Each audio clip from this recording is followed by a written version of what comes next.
हो गया। Good evening my dear student. Good morning sir. सब ठीक ठाक है? Yes sir. चलो आज कुछ पढ़ाई के बारे में हम लोग नया चीज़ सीखते हैं, ठीक है? जिसे सभी बच्चे ध्यान से समझेंगे और सुनेंगे, ठीक है? चलो सभी का ध्यान होना चाहिए बोर्ड की ओर। सबसे पहले यहाँ पे हमने बोर्ड में लिखा है, आज हम लोग सीखने जा रहे हैं use of M, is and R. Use of M, is and R, ये तीनों का प्रयोग हम कहाँ करेंगे, कैसे, किस वाक्य के साथ करेंगे, इसके बारे में हम लोग सीखेंगे, ठीक है? तो सभी बच्चे तैयार है सीखने के लिए? तो सभी का ध्यान यहाँ पे बोर्ड पर होना चाहिए, ठीक है? मैंने यहाँ पे लिखा हुआ कि याद रखें। सबसे पहली बात है कि जब हम लोग एम, इज एंड आर का प्रयोग पढ़ेंगे तो कुछ हम यहाँ पे लिखे हैं वर्ड्स, जिसको देखना और उसको याद रखना है। तो याद रखें, पहला लिखा हुआ ये एम, एम एम मतलब होता है उसके बाद लिखे आई एस, इज मतलब होता है। इसके बाद तुम्हारा है ये आर, ई आर, आर का मतलब होता है। उसके बाद है तुम्हारा आई, आई मीन्स होता है मैं। उसके बाद है डब्ल्यू ई, वी तो होता है हम और हम लोग, ठीक है? वी का मतलब हम और हम लोग। उसके बाद है वाई ओ यू, इसको पढ़ते हैं यू मीन्स होता है तुम, आर तुम लोग, आप लोग, ठीक है? अब यहाँ पे जानना कि हम यहाँ पे वर्ड के बारे में तो हम जान चुके हैं, लेकिन अब जानना है कि सर हम आई का प्रयोग किसके साथ में करेंगे, वी का साथ में क्या लगाएंगे, ठीक है? और इज के साथ में क्या लगाएंगे, है ना? ये चिंता करने की कोई बात नहीं होगी, यहाँ पे बोर्ड में सारा डिटेल से लिख दिए हैं, ठीक है? सिर्फ समझना है और देखना है, ठीक है?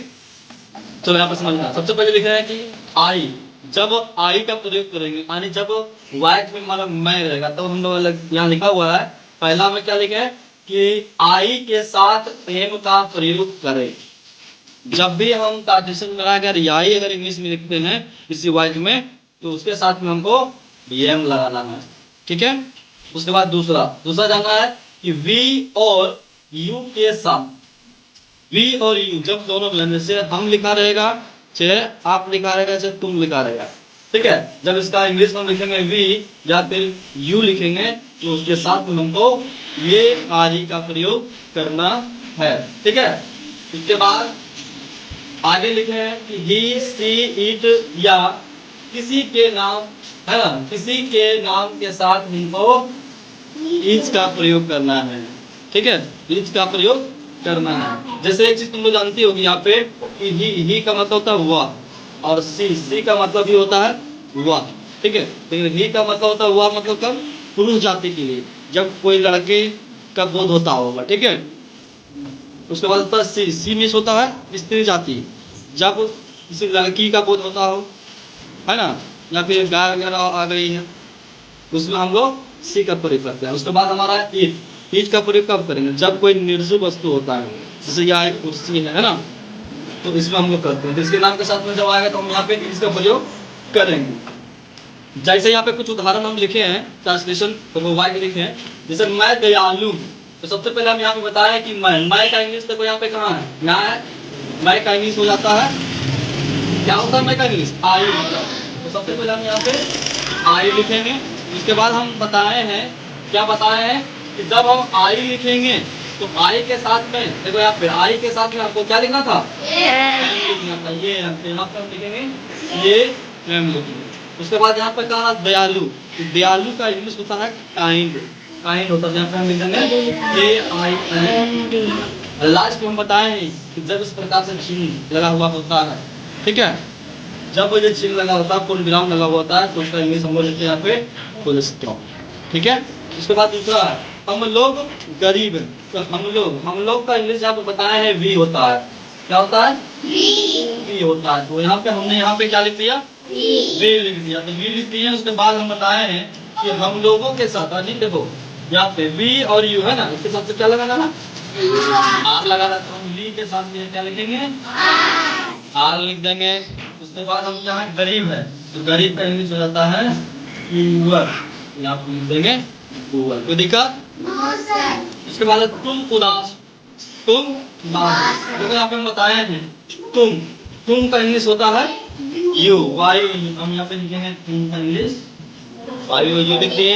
इसके बाद हमारा क्या है, हमको बोले हैं यू के साथ में क्या लगाना है, आर लगाना है। यहाँ पे लिखेंगे आर आर। उसके बाद उदास उदास बोलता है शेर हो जाता है। उसके बाद अब यहाँ पे देखो हम बताए हैं कि ही सी इट या किसी के नाम के साथ में। देखो यहाँ कि नाम आ गया कि पवन बीमार है, तो पवन क्या है, नाम है कि नहीं? पवन क्या है, स्त्रीलिंग की पुल्लिंग? पुल्लिंग है, और पुल्लिंग है तो ठीक है ना। अब इसके साथ में क्या पवन है, तो पवन का इंग्लिश क्या होता है, PAWAN। पवन का पवन लिख दिए हम। उसके बाद हम बताए हैं कि जब किसी का नाम आ जाए या फिर हम ही रहे, ही सी रहे, इट रहे, कुछ भी रहे, उसके साथ में हमको क्या लगाना है, इज लगाना है। तो यहाँ पे हम लगा देते हैं इज। पवन इज क्या है, बीमार है, तो बीमार का इंग्लिश हम लिखेंगे ILL इल। तो दिक्कत किसी को? समझ में आया सभी को? बन जाएगा ना? इस प्रकार से जितने भी तुम्हारे बुक में वाक्य लिखे हुए हैं, ठीक है, उसे सभी बच्चे बना के लाएंगे।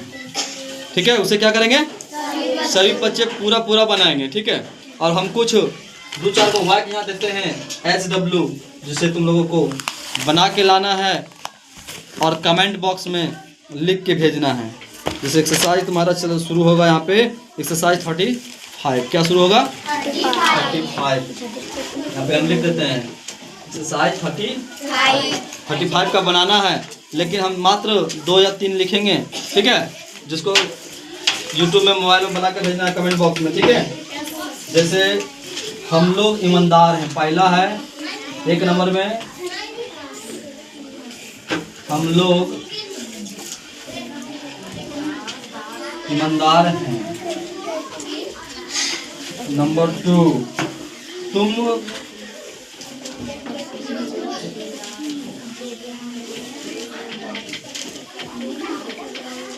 आप धनी हो। मैं तैयार हूँ।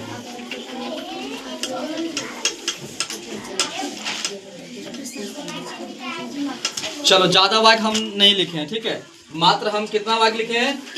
3 वाक्य लिखे हैं। 3। ठीक है, पहला है हम लोग ईमानदार हैं, दूसरा आप धनी हो, तीसरा मैं तैयार हूँ। ये तीनों का जवाब कमेंट बॉक्स में बना के भेजना सभी को।